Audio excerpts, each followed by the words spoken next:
You had that third failure in a row. Did you think, I need to pack this in? Never. Why not? I don't ever give up.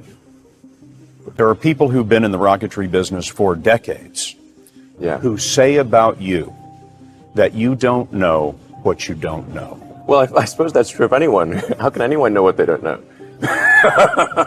But when critics say you can't do this, your answer to them is, we've done it.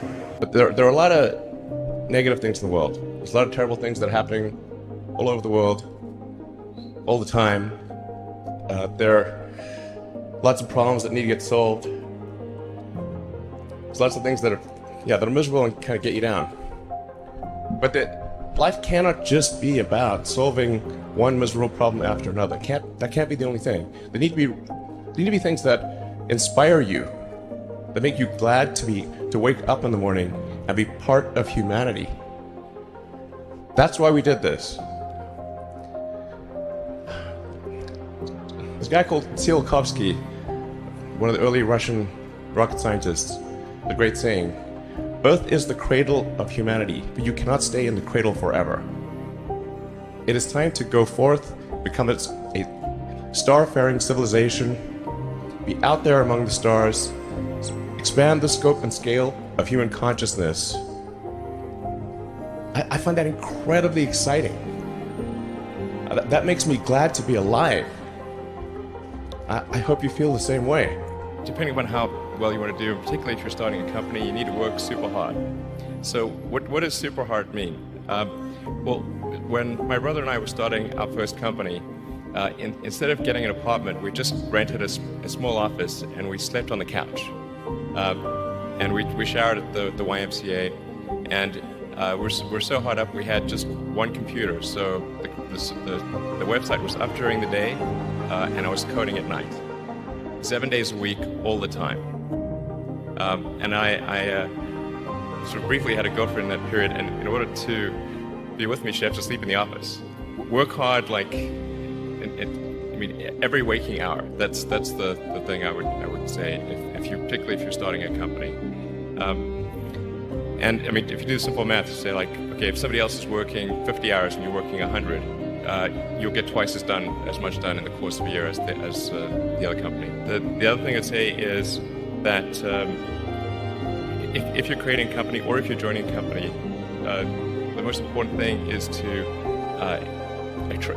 attract great people. So either join a group that's amazing, that you really respect, or if you're building a company, you've got to gather great people. All a company is a group of people that have gathered together to create a product or service. And so depending upon how talented and hardworking that group is, and the degree to which they are focused cohesively in a good direction, that will determine the success of the company. Do everything you can to gather great people if you're creating a company. Then I'd say focus on signal over noise. A lot of companies get confused. They spend money on things that don't actually make the product better. For example, at Tesla, we've never spent any money on advertising. We put all of the money into R&D and manufacturing and design to try to make the car as good as possible. And I think that's the way to go. Don't just follow the trend. Now is the time to take risk. You don't have kids. As you get older, your obligations increase. And once you have a family, you start taking risk not just for yourself, but for your family as well. It gets much harder to do things that might not work out. So now is the time to do that.